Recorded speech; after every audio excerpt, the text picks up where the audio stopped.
Hello, welcome to Radio Row in Los Angeles at Super Bowl 56. For Caleb Radham, I'm and myself, Roy Kessel. We're here with Sports Philanthropy Network all week, and we're very excited to have with us Nicole Roberts. Nicole has been working long, many years, dealing with concussions, helping people through, and putting together with Lee Steinberg the Brain Health Summit. She's also done amazing work in human rights areas and food. And Nicole, we're very excited to have you on the show. Thank you. I'm thrilled to be here. Um, let's start with the immediate event at hand with the Brain Health Summit coming up on Saturday, day before Super Bowl 56. Give us a little bit of background of how you got involved with Lee putting that together. Well, you talked to Lee Steinberg yesterday. Yeah. So I met Lee many years ago. In fact, I know it's over a decade because we're on our 9th annual event this year.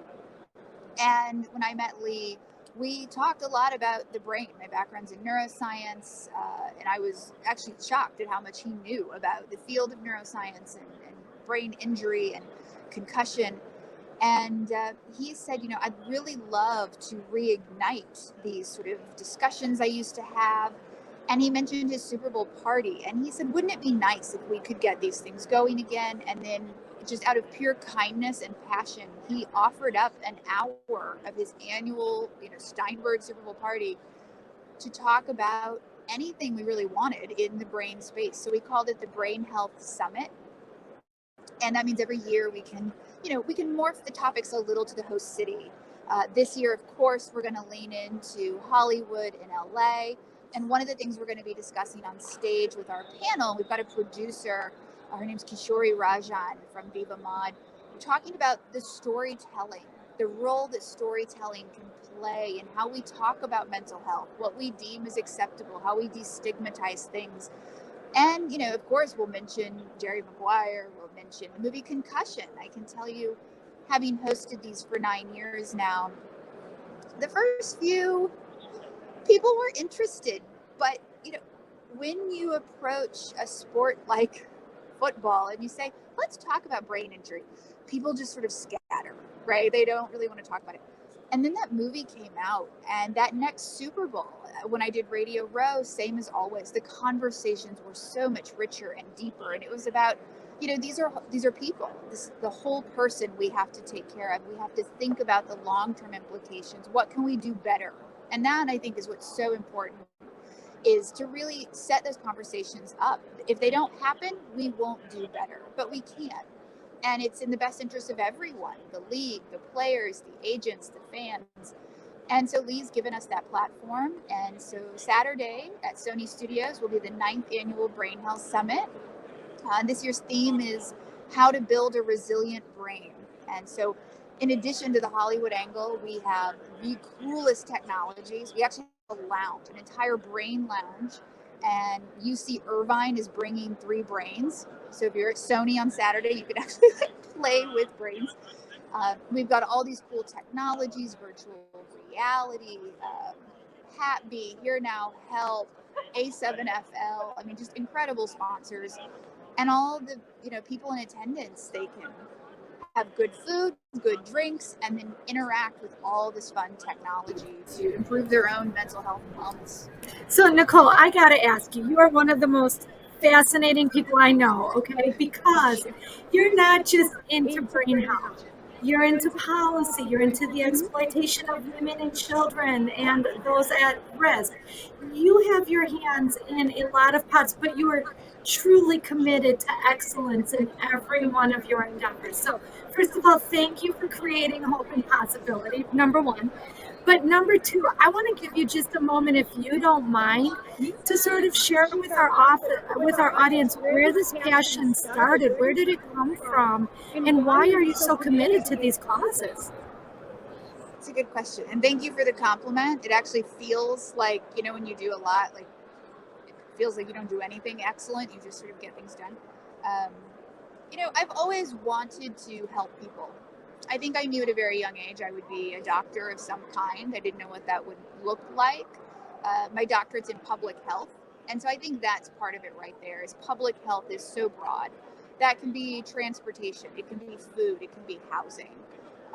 And so, for me, food has become really my area of focus. The difference you can see in a child in particular who's undernourished or malnourished, and that includes the United States. A lot of people think it's, a problem somewhere else. There are so many undernourished kids in the United States. Even the food they do get doesn't have the nutrients they need to grow and develop properly. And that is not just physically, but also mentally and emotionally. The attachment that children develop with food is remarkable. And we see changes in behavior when you live in a house that's food insecure. And so for us to build, good people, it starts when they're small. It starts with what we feed them, what they hear, what they see, all those things. And so, when it comes to public health issues, I think there's no shortage of things to be passionate about because they're human rights issues, they're people issues. And I'm really, really lucky, in this particular case, we're on sport philanthropy, right? Like the ability to use sport for good, I don't think I can underscore enough. And actually meeting Lee Steinberg, I had no clue what you could do with a platform like sport. And I don't just mean, the athletes themselves out being role models, but what teams can do, the impact they have on their communities. It is absolutely remarkable. I don't think there's actually a better form of diplomacy in the world than sport. Children don't even have to speak the same language to play, and they can learn so much. And you can distribute food, you can teach all kinds of skills.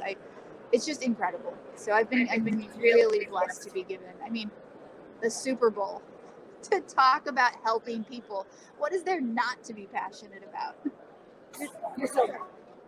So, Nicole, you're passionate about a lot of different issues. Obviously, the Super Bowl is a great setting to talk about concussions due to the nature of the game. Great focus there with your background on neuroscience. Talk about some of the other areas. Where did that passion come from relating to food, relating to human rights? I think on the human rights front, honestly, it mostly started, like I said, when I was very young. I had a bit of an unconventional childhood, I think. And because of that, I think I was exposed to a lot of scenarios that certainly other children in my school weren't exposed to.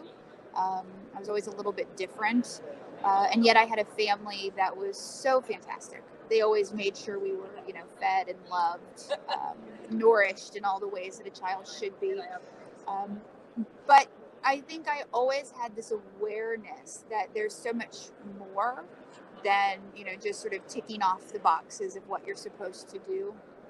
And then I think, again, in school, even when I was an undergrad, I was psychology and biology. I wanted I guess at the core, my real drive is understanding people. I just always wanted to understand people. And once you do that, for example, Kayla earlier Is that possible to understand people? Yeah, Can we get that all figured out? If the pandemic's taught me anything, no. Uh, People are a conundrum. But they're very predictable, actually. I would argue, if you look at the millennia of human behavior, we reacted to pandemics and plagues, hundreds of years ago, identically to how we responded now. Like, it's actually very predictable, and so is everything else. Then, so Kayla mentioned public policy. I live in Washington, D.C., and, you're able in a place like that. Some days you feel like you can't accomplish anything, but other days you really feel like you can affect change. And public health, as I said earlier, it can be transportation, it can be housing, it's where people live, it's what they eat, it's what they do. And so when it comes to understanding people, if you understand how they behave and what they're really interested in, you can build policy that affects real people, not just some silly, everyone should do X or Y. That's never going to work. It has never worked in the history of humans. It will never work. In sport, talking about Brain Health Summit, that's a great, example that sport has always been violent. We're humans. We like violence. We like big collisions, right? We also used to be gladiators. We used to joust. We used to do things that we no longer do. And so sport evolves, it changes. It's based on, where we are in society and culture. It's based on what we know. And so I think some people who are really resistant to having conversations about things like brain injury and concussion, they just assume you don't want football. Well, I can tell you, Lee Steinberg wants football. Right? He wants football. We want football. Yeah, I was just going to say, I'm going to unmute myself to publicly declare I want football. You want football. I want football. But we can also make small changes that make it safer. We can institute things that that let us know these guys are going to be happy, whole, healthy people when they're older, right? And a lot of that gets to the policy level of things. How do we treat them? From the day they start playing Mighty Mites to retirement. What does that look like? How do we do things differently? And those conversations shouldn't be scary. They shouldn't be scary at all. We have them in any other arena. Why not this one? And I think that's really important. You talk about changes, incremental changes that don't necessarily obliterate the sport completely. Right? We were out at the Pro Bowl and watching them play the Pro Bowl with some form that wasn't even one-handed touch. And they might as well. I would have much rather see them play flag football. You understand why the guys don't want to get hit more than they need to. You understand why there's flag football for kids up to age 14. Those all make a lot of sense. You're taking thousands and thousands of kids out of people's lives. Yeah, but Roy, it's like this. We saw Patrick Mahomes there. Lee is Patrick's agent. Yeah, Patrick's great. The business of sport is still business. Lee doesn't want Patrick getting hurt. Patrick doesn't want to get hurt. It's a Pro Bowl game. Was it like watching the Harlem Globetrotters play basketball? A little bit. But the whole purpose of using sport for good also means having healthy athletes who are able to contribute back to their communities. Yes, and that is something I think is so important. And earlier I said mentally, but also emotionally. Those things all go together. If you want a whole person, it's not just how fast can they run and jump. You also need a person who thinks in real time, who understands everything happening around them, who is an integral part of their community, right? All these things are important. It's so much more than just some of the data we put on the physical attributes. And you mentioned Patrick. Patrick's such a wonderful example that when the Steinberg team signed Patrick, there was a nonprofit immediately involved that he cares about, his family cares about. There was, what can we do for the city of Kansas City? Like how do we integrate wholly into this city? That's how you build a fan base. That's how you keep one. That's how you keep a player healthy and happy and engaged. He wants to stay in that city. He wants to lead that team. It's so much more than just showing up and running the ball. And I think that is a perspective that's really growing in all facets of life. But I think in sport in particular, we're really starting to see they're not commodities you buy, sell, and trade. These are people. And to have the best person on the field, you need to ensure that you're working with the best person, and that encompasses so many things. So Nicole, I have to ask. So I've had 8 concussions, which is pretty uncommon for a girl, right? But I've had 8. I feel like I resonate with a lot of the athletes who struggle to put their words together, to be very careful in conversations that I'm using the correct words. My balance is a little bit off. My sense of space and time is a little wonky. I feel like I can relate to athletes in so many ways. That affects your confidence. It affects the way that you feel about yourself, your ability to engage with the people around you, to live a fulfilling life. So you're in this space, Nicole. To anybody who's watching, who has a loved one who has had multiple concussions, or someone who's had concussions, what advice can you give at a professional level to sort of navigate on the daily? First of all, be patient. When something like a helmet is wonderful, it protects your brain or your skull from breaking. That's a very good thing, right? But what makes brain injury so difficult is it's not like other injuries where you can see a broken bone, you get a cast, you have stitches. When there's a concussion or brain trauma, your brain just rattles around inside, right? It can be bruised, it can be harmed. It can take a while. It really can. And it's not just, oh, go stay in a dark room for a couple days and everything will be fine. As you alluded to, I mean, there can be driving issues, there can be thought issues. Every person is different. Vertigo happens for a lot of people. Like, there are just changes that happen, and it's like any other injury. It takes time and patience for it to heal. The other thing I would say is that have a lot of hope, because there are, especially today, and this is one of the reasons I'm so excited, we've got the Brain Lounge this year.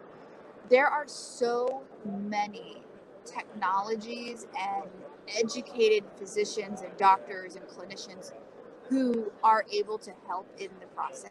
It is not where we used to be, where people literally said for the next 3 days, lay in a dark room.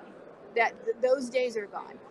There are now apps, there's virtual reality, which may sound kind of silly, but they're brain exercises, and they're ways to ease people into situations as opposed to the stark contrast that can sometimes happen and sort of reoccur these things. There's so much happening in the field of neuroscience right now. And if you can find a good doctor, a good clinic, the amount of resources available are really inspiring. Get the resources, but that means, again, you've got to have those honest conversations. If there's personality change, if there's trauma, if there's post-traumatic stress, you can't address something if you don't actually address it. So, have those conversations, and then find the resources in your community or in your state and use them. They work. Nicole, I want to go back to what you said for a minute, because for many, many years, the standard was full physical and cognitive rest after a concussion. Essentially, no screens, no computers, no exercise, lie down. Don't sleep too much, but lie down and don't be active, right? So with all of this progress now, for parents that are at home watching this, whose kids may have experienced a concussion, what's the current state? What's the best recommendations for that first week? So I can't give recommendations for the first week because, one, I'm not a clinician in this space. So I can tell you what I'm told regularly, but I'm a doctor of public health, so I don't want to speak in a different physician's lane. I think what's most important that first week, whatever we're talking about in the spectrum, is how comfortable the person is and not to push too hard. And where that can get really difficult on the athlete side is, of course, they want to go back to practice. They have games to play and they have metrics they have to hit to succeed. Military, same way, right? A lot of these personalities inherently want to get back on the field. The one I would say to be most cautious about is children. Return to learn can do damage, right? Children, their brain isn't fully formed until they're in their 20s anyway. When there's been a trauma, particularly a head trauma, pushing too fast can be harmful. So when it comes to getting homework done, attending class, that's the area I would say find a physician, find a doctor, and get a very personalized plan for that first week and the weeks after, because that first week for a child really matters. You don't want to be winging it. You want feedback, and the feedback will change, right? They may respond really well to one thing. They may absolutely shut down at something else. And so you'll have to keep tweaking that sort of diagnosis and that treatment plan. I think what's really challenging in that environment is brain injuries are invisible, right? Yes. A kid breaks an arm or a leg, they show up with a cast. Everybody's like, oh, poor kid, let's sign your cast. You get a lot of love and attention. Yep. You have a brain injury, you get a response from the teacher and your classmates of, what the heck's wrong with you? Yep. Why aren't you focused? Why aren't you doing your homework? What can we do to work with the educators and create an environment that gets them the message or allows space for the kids and the families where there is a concussion, that child without putting them out on an island. Yeah, I think what we're doing right now is honestly a big part. And each little conversation may not feel like we're doing a whole lot, but because, as you said, it's an invisible injury, which means you can't show it. So if you've lost that medium of visual, well, you're left with other mediums. We can talk about it. We can educate to the best of our ability through other senses. But I think education is the best thing that we can do. So whether it's a teacher, a gym teacher, a coach, a principal, whatever it is, the more they know, the better we'll all be. It's something parents in particular should take very seriously. That's not to be fear-mongering, right? I mean, it's like anything else. If your child was going to be a pitcher and they tore their shoulder at 10 or 12, you would be very, very careful about the treatment plan you assign to them. You'd be very intentional about building them back where they should be. We have to do the exact same thing here. You just can't see it, so it's much harder. And oftentimes, as I said a moment ago, you've got to let the child sort of drive, honestly, what they're comfortable with, what they're not, what feels good, what doesn't. And you've got to listen to that because they're giving you feedback. Nicole, I look forward to seeing you at the Brain Health Summit. We'll close with the information about that. But before we do, if people want to follow you on social media, what do you use? Instagram, Twitter? All right. Where can people find you, Nicole? Yeah, well, you've got two different names there. Mary. So Instagram is Nicole.f.roberts. Roberts.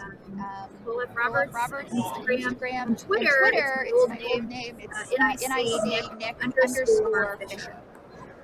All right. So if I got those right, for anybody who will be listening to the podcast, missing the live stream, on Instagram that's Nicole.f.roberts, and on Twitter NIC_Fisher,